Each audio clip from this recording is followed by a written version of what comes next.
Okay, tonight I called this the list of grifts because you have to understand the totality. And I'm only going to bring up like 10 of them. And I could literally make this a 3 or 4 hour long video, which I will not do because there's so much crap going on, which just so easily falls into the category of grift. Um,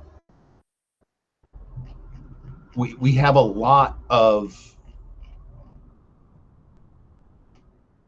disastrous grifts that are being posed off as policy, and it's just not. It's just a con. So let's break down some of these. So, List of Grifts. The reason I picked that title was simple. Every week, some kind of new hustle lands with these guys. It's a new conflict. It's a new fake solution. It's a conveniently timed tax break for the usual suspects. It's a family side deal. It's a slogan pretending to be policy. Eventually, you stop asking whether any one item is weird and you start asking a serious question. Is the grift now the governing model? Let's take the first thing on my list. You've got SpaceX, a confidant of dear leader porn star Humber, runs that company, Elon Musk, a total huckster himself. He's now changed his target to the moon. He doesn't want to go to Mars anymore because he was always lying about Mars. Okay. Like the note I put up yesterday, mammals won't survive long-term on Mars. Okay. They took some mice up to the space station. We put them in a 3rd G, 2/3 G, 1G environments. You cannot maintain, Mars has a 0.38 G gravity field. The test was done at 0.33 G, and at that level, none of the mice can maintain muscle mass. What's your heart? A muscle. What do you need to produce blood red cells? Weight on your legs. A lot of things are going to go wrong on Mars. So now his grift for the welfare, the billionaire welfare scheme is to go to the moon now. But that's not the only scheme he's running. You've got SpaceX floating around a fantasy zone IPO, an initial public offering, that they're trying to chatter up a valuation of approximately $1.75 trillion. $1.75 trillion on a company that had a 2020 profit of about $8 billion. With a $16 billion revenue, with Starlink being the large chunk of that revenue. I'm not saying that SpaceX is fake by any means. I don't like it. I think it's more of a corporate welfare scheme than a solution for space exploration. We had a system for space exploration that worked very well. It was called NASA, but we didn't want that. We gotta take the government money and drive it into somebody's pocket so they can call themselves a trillionaire.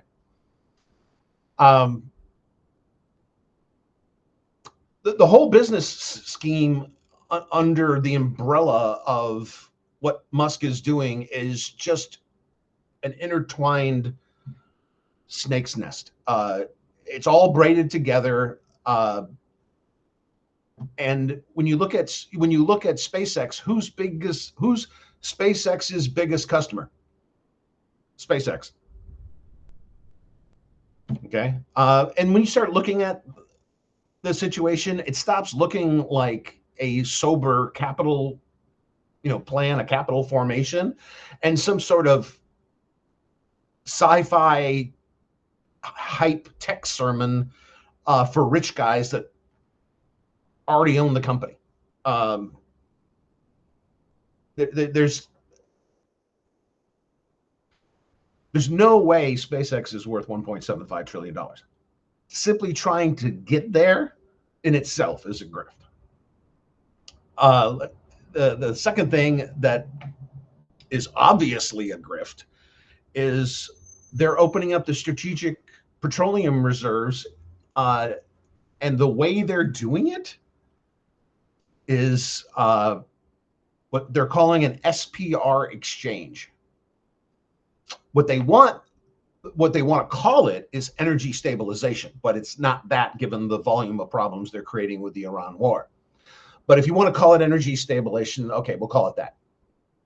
What they're going to do is the Department of Energy is going to loan the CEOs of oil companies premium barrels of oil at a huge discount and let them profit off of it. Then when the oil prices go back down, they give us the oil back. It's an interest-free loan, except you're not giving them money, you're giving them oil. And you're letting them sell high and giving it to us back at a lower price. This is a direct handout. You might as well just take treasury checks and write bonus checks right now for the executives. It's that corrupt. What we're trying to do is this is more corporate socialism. For the first thing, it's not. It's a free market fairy tale. You are literally taking a taxpayer-owned asset and giving an interest-free loan with product to an oil executive so he can write himself a bigger bonus check this year and next year, and how many years forward until the price of oil goes back down, because oil is not going to go back down to $59 a barrel anytime soon. Okay, there was no plan for Iran. Okay, they're literally making it up as they go along. Oil prices will remain high. So what he is doing to bolster favor and try to hide the damage before the midterms in November is come up with a cockamamie scheme that may move gasoline and diesel prices a dime or two, but it won't have the impact they're claiming. And in the end, the taxpayer gets ripped off. So the SPR exchange is, in fact, a corporate welfare grift. Now let's get to the Health and Human Services clown car grift. That's RFK Jr., Dr. Oz, Maha. I'm sorry, but Maha keeps sounding like a branding in search of a healthcare system. Maha is the replacement. No care. Letting women bleed out in the parking lot, no vaccines, no cancer research, and that's what they're and higher no subsidies, higher prices, and tens of millions of people losing their health care. Maha is a problem looking for a solution. It's ass backwards. That's what I'm telling you.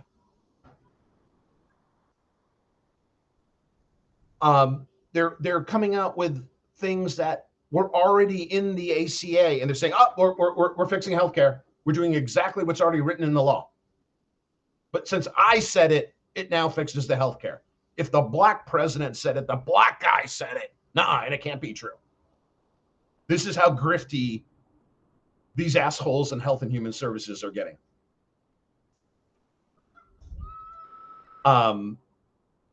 And it's funny because Maha is actually not popular in the White House.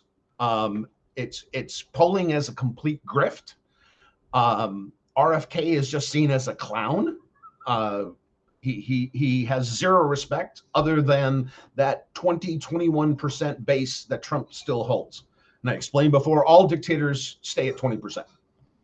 You're going to have 20% of the people literally go down to the wire for this asshole. The White House strategists do not like Maha at all. They do not like Dr. Oz. They do not like Robert Kennedy Jr. Because it's such a mess. It's such a clown show, and they know it's politically damaging. You can't just create an acronym, shout a slogan, and claim you fixed healthcare while the healthcare system is simply being deconstructed.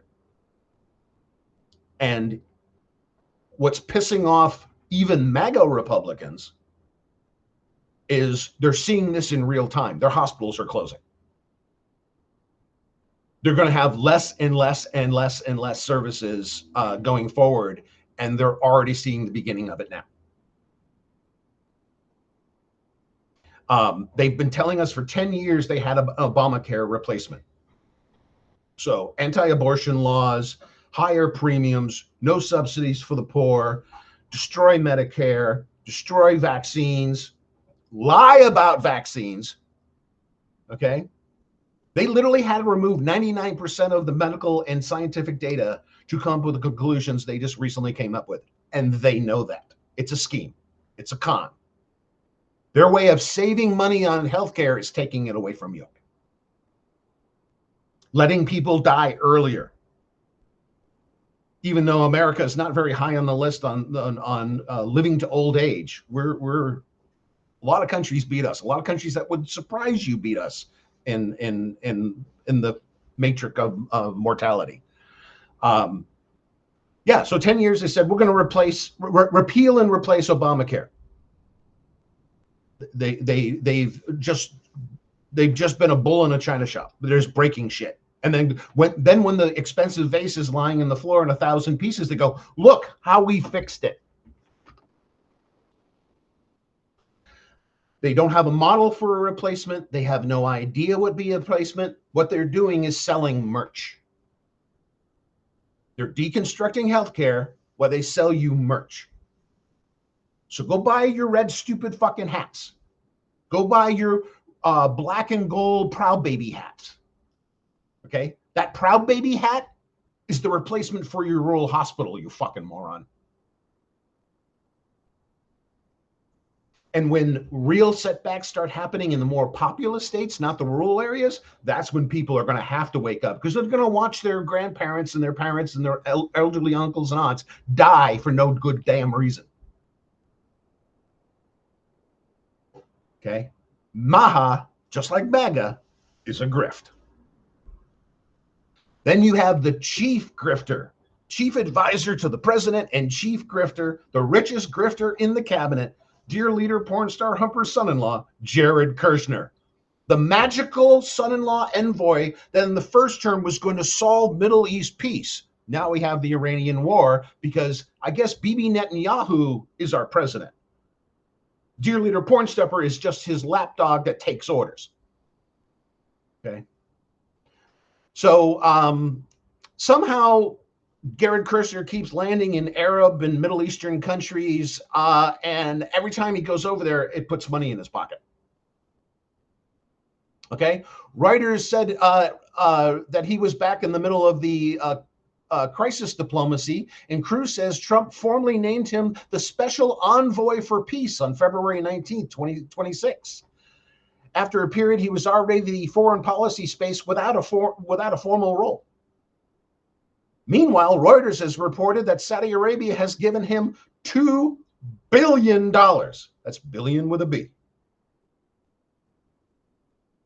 Okay? He was going to solve Middle East peace. Instead, we get an Iranian war, and he gets $2 of the $5 billion he's raising while he's traveling on the government dime. Okay? Middle East peace by Jared Kushner is a grift. Now, everybody in the family's got a grift. Now, let's talk about Uday and Qusay Trump. Donald Jr. and Eric, the two stupidest people in America. Dumber than their father, which is amazing. The Trump family drone business. Yes, they're getting into the drone business. And they're looking for a $1 billion contract to sell the government drones, even though Uday and Qusay have how much experience in the military? Zero. How much experience in security? Zero. How much experience in law enforcement? Zero. How long have they been a defense contractor? They're not. They're property developers. But the Pentagon is looking at procuring hundreds of millions of dollars of drones from Uday and Qusay Drone Incorporated. And let me tell you, if the children of the president under any other president did this, their own party in the House, in the Senate, would impeach them the next morning. Reagan would have been carried out on a rail by Republicans if his son and daughter decided to have a grift stealing Pentagon dollars and putting it in their pockets. Same goes with son-in-law making money being a fake envoy. What he's doing is he goes to Russia and then he goes out of the meeting and him and Witkoff start repeating Russian talking points. Then they fly to Saudi Arabia and go, give me money. And they get the money. Okay? The special envoy for peace is a grift. Now let's talk to the legal grifters. Pam Bondi, and I'm going to frame this in the way Liz Oyer, the former U.S. pardon attorney, framed this, is Pam Bondi is now saying the con aloud for everybody to hear. There is actually a federal law that says all U.S. attorneys are subject to state bar ethics regulations, and they can be investigated and they can be disbarred for stupid shit they do as a U.S. attorney. Just because they're a U.S. attorney doesn't mean they can run ramshot over the legal requirements and the ethics rules of where they are licensed to practice law. Okay? Pam Bondi is now coming up with a system that the DOJ themselves will control all ethics process and remove all independent oversight from U.S. attorneys. The Attorney General review will allow the DOJ to block any state bar investigation and any state bar disciplinary proceedings. They're not trying to eliminate or abolish the state bars. They're just literally creating a sidetrack for U.S. attorneys if those U.S. attorneys work for a corrupt dictator and an angry Nazi bitch as the Attorney General. Okay? Because let's see us elect somebody they hate. Hillary Clinton, Kamala Harris. Okay? Let's elect them and tell that DOJ under Harris or Hillbot that they don't have to be subject to ethics regulations and proceedings for stupid shit they do. Let me see if the Republicans agree on that. They would never for a second, of course. Okay? What they're doing is they're building a dirty sidecar. They're using an internal shield that would be politically connected to federal lawyers who answer directly to Bondi and Dear Leader. Okay? How many of those investigations would find fault in U.S. attorneys who are simply carrying the water for bad policy, unethical legal proceedings? Because remember, they have lied not once, not twice, not hundreds, not thousands of times. They lied in one court over 40,000 times in a month. The judges are now asking the U.S. attorneys of their district, the chief attorneys, to show up with a sworn deposition telling them how many times they violated orders, and the numbers are in the tens of thousands. Okay? This is why Pam Bondi wants to create a workaround that protects her attorneys from doing things up to and including unethical things like going after people who did not commit crimes. Okay, that's a big ethical thing in criminal proceedings. You have to honestly believe that person created a crime. You cannot just use your power as a U.S. attorney to harass somebody with criminal charges. And there's already been a dozen incidents of that. They squashed the Brennan subpoenas. They've squashed other subpoenas. Why? Because it's a fishing expedition. They just want to politically bully them. That's not within the purview of the Department of Justice. And any attorney involved in that should be held accountable. And how are they held accountable? By the state bar where they're licensed to work as an attorney. Okay? So Pam Bondi's internal ethics board is a grift.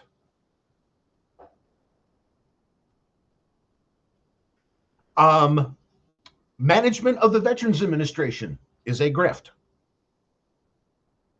Right before they started the Iran war, what did they suggest? massively cutting benefits to veterans at the Veterans Administration. Literally 3 weeks before they start bombing thousands of targets inside of Iran.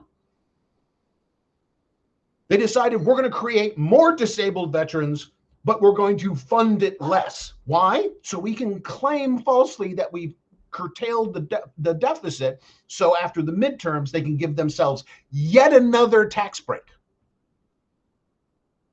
Okay?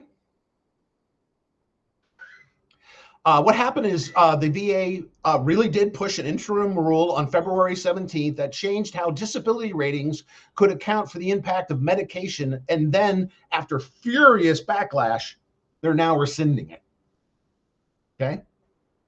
They knew they were going to war, and the first thing they did was not tell our allies, was not build up an allied force like we've done so many times before.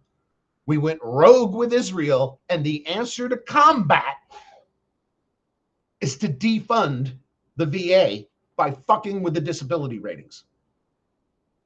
Like I said, why do they want to do it? Because they want to claim falsely, they want to lie through their ass saying they fixed the budget that justifies another tax break for themselves. And so the VA management's a grift. The next grift is a tax break grift. Yes. Right when they went to spend $1 trillion on a war in Iran, there's a backdoor tax break in progress right now. Okay? Senator Ted Cruz and Texas and Senator Tim Scott of South Carolina, two of the most corrupt assholes in the Senate, have run to the Treasury to ask for a re-indexing, a recalculation of capital gains for inflation without congressional vote, hearing, or debate. This is a backdoor tax cut. And it's not a small one. It's $200 billion. 99.99% of the benefit go to the ultra wealthy who are ingratiated by the big, beautiful bill, the corrupt tax bill where Trump gave himself another tax break. Okay? They're going behind Congress's back and going behind the people's back, trying to get another tax break while they spend more money on wars. If we knew we were going to fucking war, we should be collecting revenue, not handing it away to people who are already billionaires.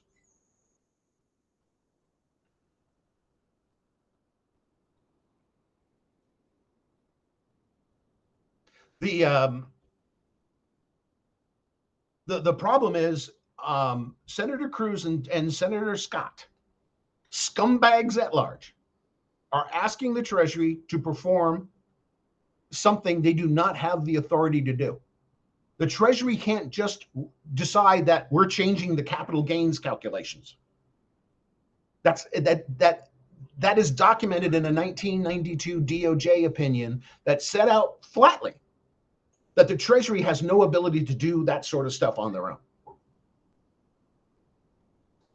And they're going to sell it like this is some, oh my God, some wonderful tax modernization plan. It's not. It's welfare.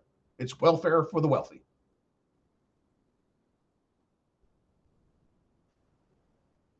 Because when they sell their stocks, when they sell their stock banks from their companies they own, they're just going to pay less taxes. They pay hardly any now. Then they decided to start bombing Iran. If we get boots on the ground, kiss $1 trillion goodbye. Okay? And the last word I have, there is 2,500 Marines and sailors heading to Iran. We will have boots on the ground. Now, Pete Sessions, one of the biggest grifters in Congress, keeps saying that it's not boots on the ground. It's just an island. It's Iran's biggest oil infrastructures on Karg Island. We put boots on the ground, it's going to be the holy war they asked for. Okay? They're spending money. 2025 is one of the worst deficit years ever.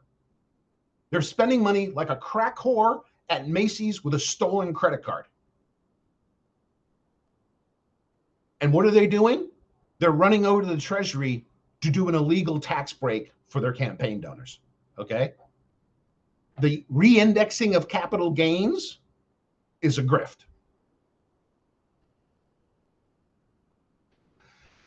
Now we have the medical grift. Josh Hawley is producing a bill that will ban mifepristone, also known as the abortion pill. What this ideological, partisan, whack job, proud baby isn't telling you is that's not what only the drug is used for.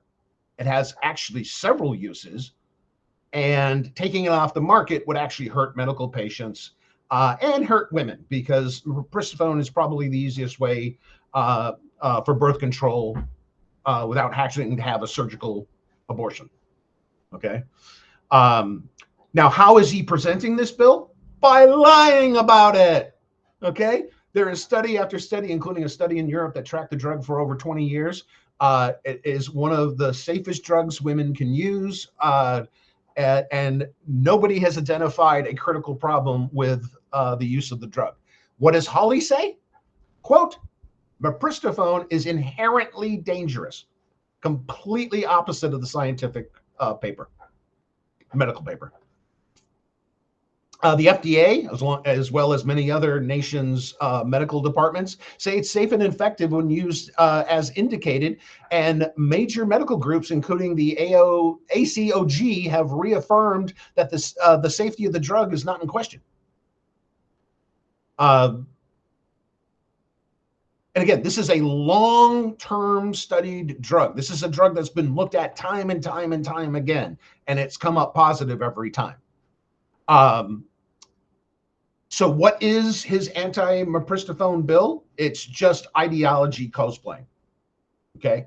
The proud baby wants inherent rule, not over his family, not over the women in his life. He wants domain, because they're all dominionists. That's a big part of the whack job politicized American Christianity bullshit.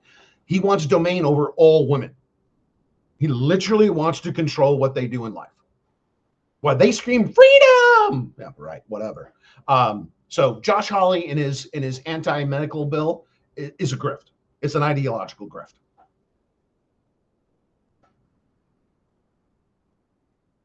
Another grift is let's go back to Elon Musk. He loves grifts. Musk's map is a grift.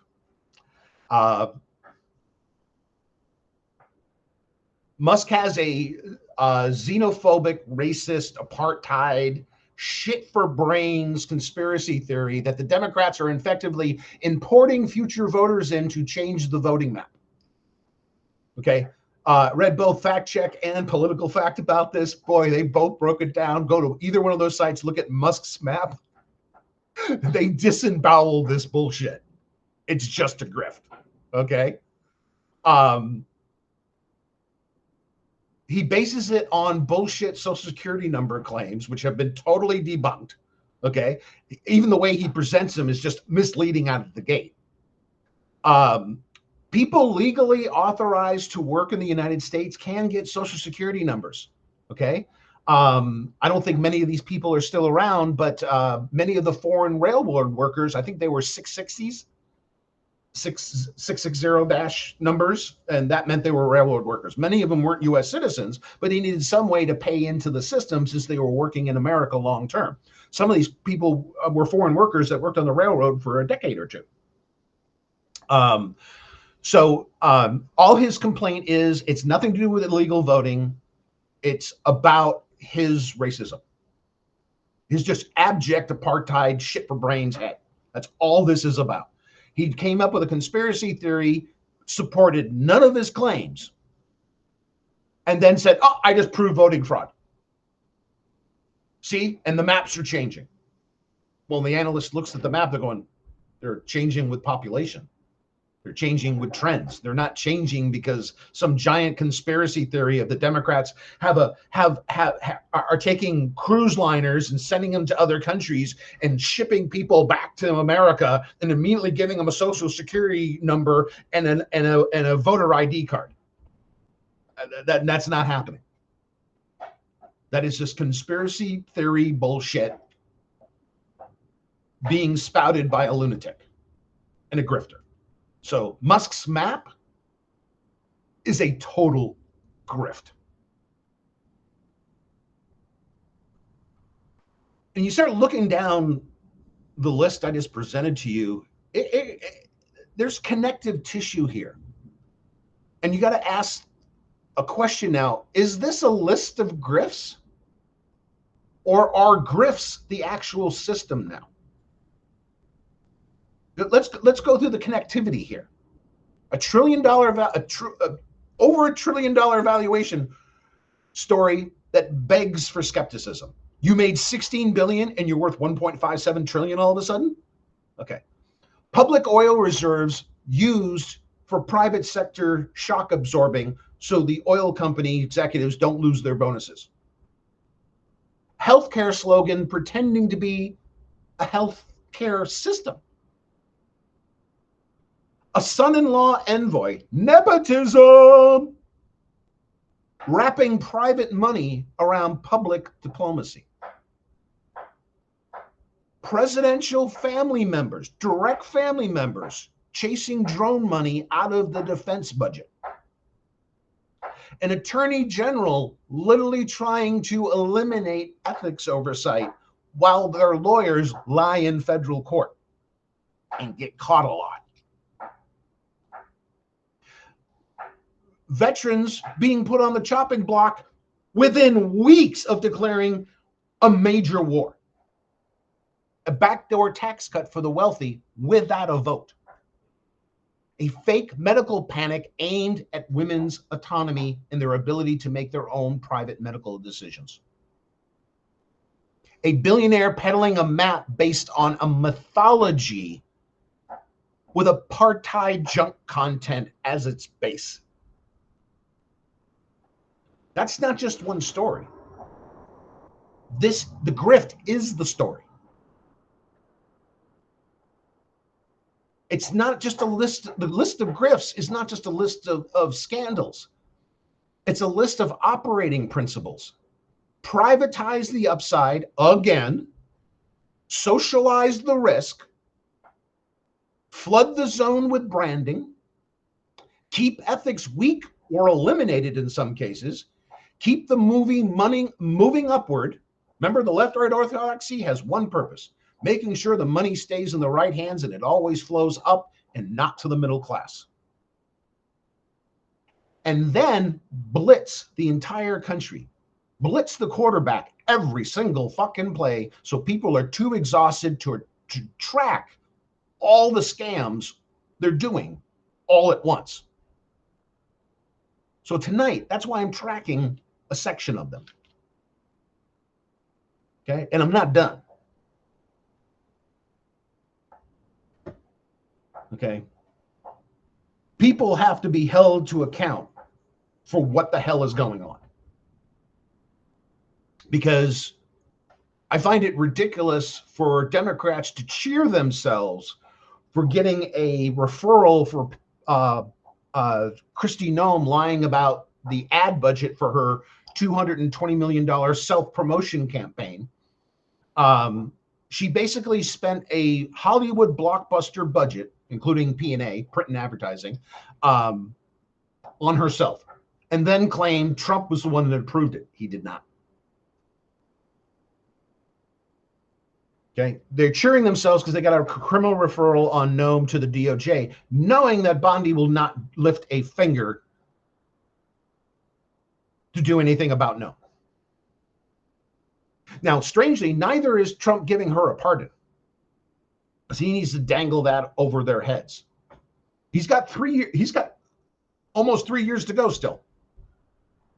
You know, if the stroke doesn't take him out first, or the dementia just gets so bad, or the aphasia, whatever he's got, gets so bad that he's no longer coherent, and it becomes undeniably so. So what Democrats should have immediately done is called for a special prosecutor outside the DOJ to handle this. Okay, but they love patting themselves on the back before the problem is solved. That's the Washington two-step. That's another part of the grift. oh, look, we did something that's going nowhere, that's going to result in no fix, but we're congratulating ourselves. That's wrong. That's seriously wrong.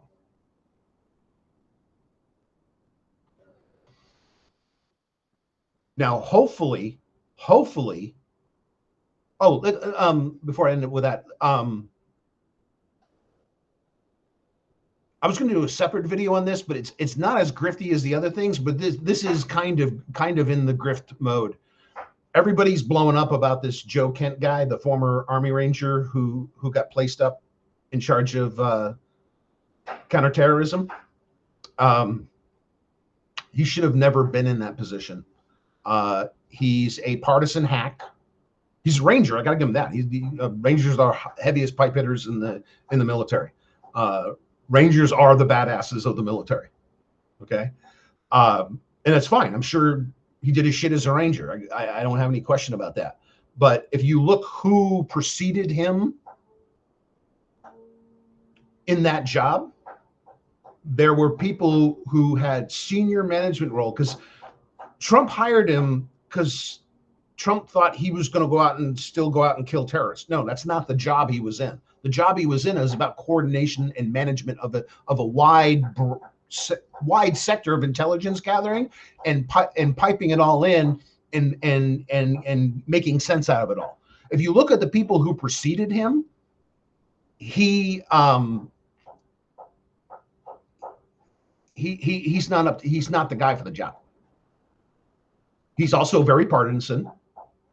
You know, he complained about Trendriaga's report when the intelligence agency goes, no, Trump ain't telling the truth. So this Kent guy made him rewrite it to align with Trump's mythology about and political bullshit about Trendriaga. No, they're not invading in the United States. So he was a partisan hack. Not saying anything about his Ranger history. I'll give him that. No problem. No problem with that. But when you look at like Matthew Olson, the lawyer and national security manager with 20 years experience before he got that job, Nicholas Rassman, 23 years of public service at state, the NSC, NCTC, and he was the former deputy director of the Counterterrorism Center before moving up to the job Kent held. Okay. Christine Abizad, counterintelligence, DOD, NIE, National Security Council, senior defense policy writer. Joseph McGuire, military background with an operator cred, but he was also the deputy director for strategic operation planning at the Counterterrorism Center. Okay, so he actually had time in the CTC before he moved up. Christopher Miller, also another special forces guy, but he was a senior director at the Transnational Threat at the National Security Council. He was the Deputy Assistant Secretary of Defense for Special Operations and Combating Terrorism. He's got a long management credential on top of being a Special Forces guy. So Kent was there for political reasons, not to secure the country. Okay. And him claiming some giant moralism now is a grift. Okay. Why do I know it's a grift? Because because Lindsey Graham's been pushing this on him since day one of his first term.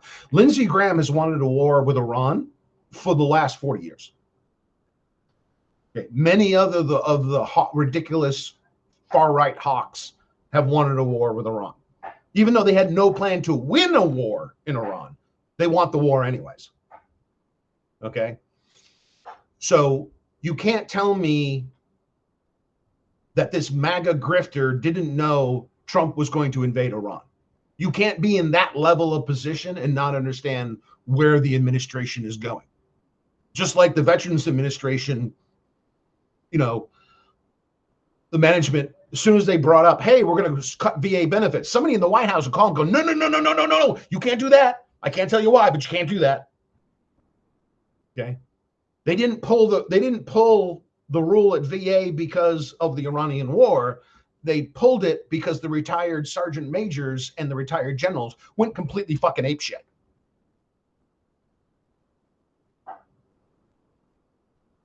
Okay. Yeah, so Kent's got real counterterrorism operational experience. If you were in the Rangers in the last 25 years, you did shit. Again, and the global war on terror, who hit the most targets? Army Rangers. It's not even close. Who rescued more units out of trouble? The Army Rangers. Okay. That's one qualification I've always respected. I knew a couple of MPs that were Ranger qualified. They got to wear the tab. And I knew one agent in CID who actually served with the Rangers before changing MOSs and getting into CID before he went to warrant officer school. He was enlisted. He was in the Rangers. Actually had the scroll, the unit scroll, which, respect squared. Okay. But just because you're an operator, and I wouldn't want to meet this guy in a dark alley. I know that. But just because you're an operator doesn't make you qualified for this job. Okay. And if you are Proud Baby adjacent, you are a MAGA hat partisan personality, and some guy who is just like many others whose whole life is to suck up to dear leader. No, this wasn't the right guy for the job. Okay. And I know a lot of people that put up big giant videos. Oh my God, this is the biggest thing. Oh my God, this guy said we shouldn't be around. There was no immediate threat. We knew there was no immediate threat last week. This is not new news. Okay. And remember, he was appointed by Tulsi Gabbard, one of the most hypocritical, backstabbing, crazy bitches on planet Earth. She was anti-war, anti-war, anti-war, anti-war. Oh, we can't go to war in Syria. Da, da. And she sold merch. She sold no war merch in her little political celebrity site. Now she is cheerleading the Iran war. Okay. So, of course, what do you think I would think about Toulouse? She isn't just another grifter.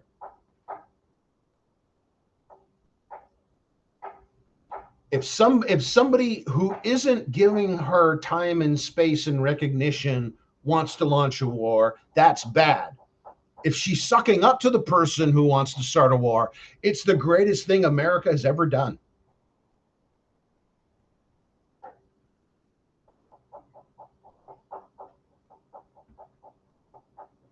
And I'm trying to sit here and remember, because Kent was not a regular pick.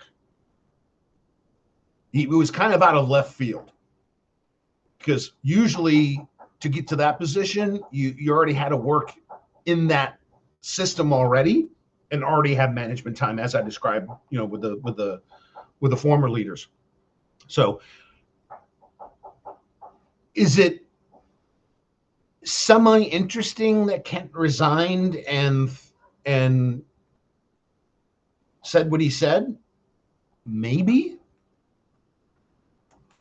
But he is also the guy who tried to tell us we were being invaded by Trinity Agua, which was a lie.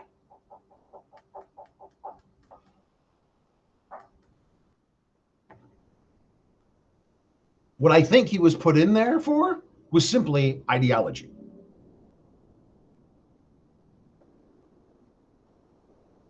And there was probably a dozen people more qualified than him to be in that position.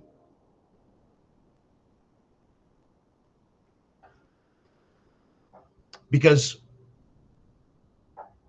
what the Counterterrorism Center is supposed to do is they're supposed to be the honest broker of the data and the intelligence. Kent is not an honest broker. He's an ideologue.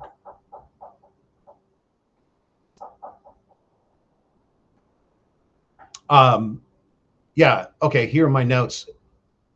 This is the official record of Gabbard's case of why Kent was selected, and it's not even subtle. She said he has a battlefield background that gave him a deep practical understanding of Islamic terrorism and cartel and drug trafficking. I'm sorry, the cartels were working out of Afghanistan? Is that what she claimed? Oh, this is the ideological bent. The NCTC would, quote, reinvigorate its focus on counterterrorism and counter narcotics. So he was put in there by Gabbard to be the mouthpiece for the false policy, like Tren Driagua invading America, to allow them to start murdering people on the high seas, because they're not confirming anybody has dope on board. They're following a pattern of drug trafficking. There's no threat to the Coast Guard. There's no threat to Navy personnel. They're literally sitting on an island with a shore-to-ship missile, blowing the thing to smithereens. Okay, they're surveilling it with a Predator drone. No human is close to this boat. They claim it's a major, immediate, life-threatening emergency, and they nuke the boat. This is the ideological shift they wanted coming out of CTC, and they got that with Kent. And the fact is, CTC was never developed to be a counter narcotics agency. Okay, there's already plenty of intelligence that's built up by the other intelligence agencies and given to the DEA and the FBI. Okay, that intelligence is quite deep. Trust me, very deep. And if you keep telling us that the terrorists are all out to get us and they're going to kill us all, why did you split their focus? Because we had an ideological grift to execute. That's why.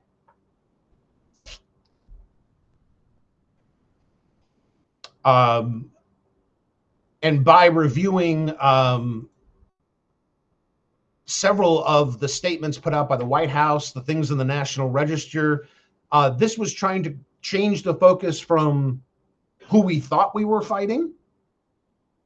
We thought we were fighting Al-Qaeda and later ISIS. Now we're fighting anything Trump doesn't like for any ideological or political purpose or political survival purpose. And they needed someone there to toe that line, to carry that water. And he was their guy.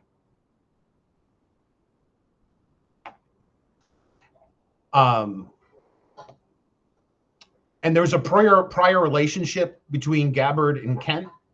She endorsed him and donated to his campaigns, which she didn't get elected. And Reuters reported that it wasn't just Tren Driagua in Venezuela. They wanted it to be rewritten using no facts. They just used adages like, well, we need to keep with basic common sense. It's basic common sense that a gang that does not exist in the United States has invaded 10 cities and have taken over Boulder, Colorado. That's common sense? No, it's a grift. It's a political grift.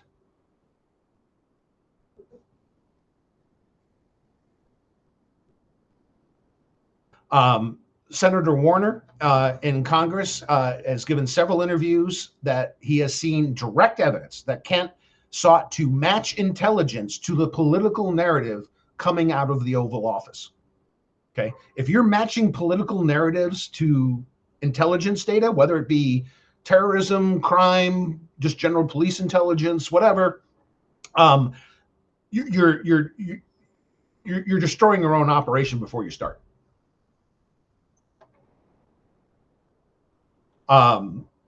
And what they wanted to do specifically, according to many critics, is they wanted to operationalize the CTC away from dealing with international terrorism and directly go to dear leaders' grievance list. Like, if we blow up enough boats, cocaine and fentanyl will disappear from the market. Wrong. Wrong. Wrong.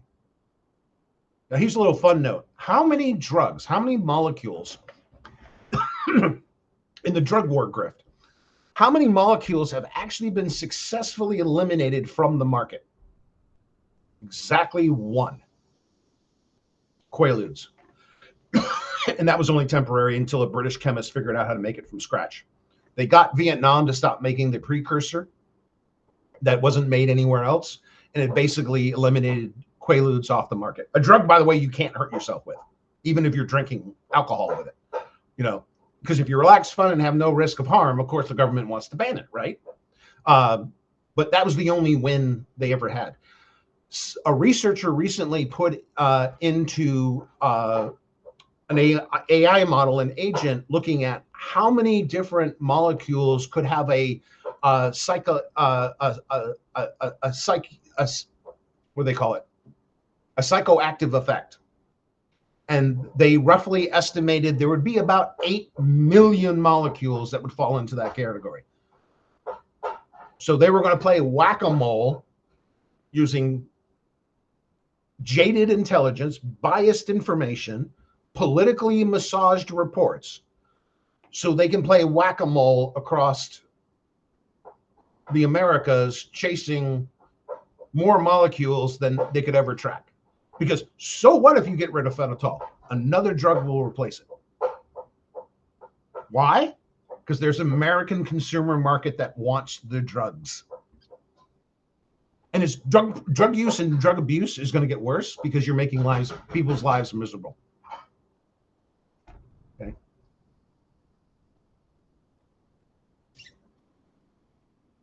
So all they wanted out of Kent was a loyalty insider to do the messaging bidding based on the broken ideology of MAGA.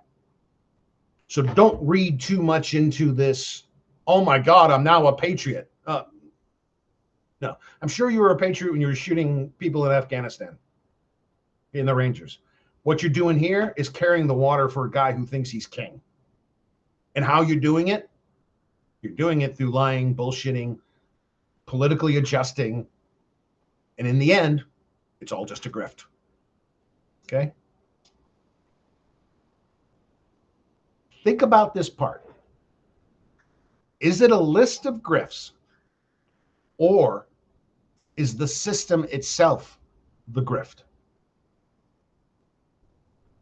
And if the latter is what's true, that reinforces my argument about the midterms as a do or die moment for America. If we don't change the direction of this country, we don't change the path we're progressing on, it is the end of America as we know it. And in another generation, we'll be closer to Somalia than America. Be independent, vote independent, run for local office as an independent. Okay? Speak out. There are protests coming up. Get involved. You live in a rural area, you live in a small town. I completely agree with Jess Piper's video today. She was asked, hey, should I go to a big city or should I protest locally in my small town? Protest where you are. Okay? Small protests in small towns have suddenly ballooned up to big protests in small towns. I saw a protest in this little outback place in Oklahoma. There had to be 1,000 people there. That made the news. So yeah, another protest coming up. Get out there. Don't buy the bullshit. Start looking at good candidates. Start looking at younger candidates, more independent candidates, and let's all work together, the sane people in this country. Because like I said before, he's only got a base of about 21% right now. I think we've got the supermajority of this country that, at least in practice, in theory, in political theory, they're against a lot of this, what's going on. How do we turn that into a massive turnout in November that actually flips both houses in Congress and gets control back in Congress? Because one of the biggest problems we have right now is Grinder Mike Johnson, Speaker of the House, has abdicated his role under Article 1 of the Constitution. We need strong leadership in Congress. We don't have that right now. Okay? So think about it, get engaged, keep talking to your friends, your neighbors, your fellow churchgoers, your friends at the bar. I had a great conversation at the bar last night with 4 people. real diverse crowd, and I started asking questions, and everybody raised their hands correctly. I was like, okay, I think the majority of people know the situation we're in is bad. So we have momentum. Identify the grifts, talk about them, shine the light on the corruption. Then let's work for a great election in November, and let's turn the tide, because this is the only shot we have at this. If we miss this opportunity in November, America's toast. Okay. But until next time, please think about it.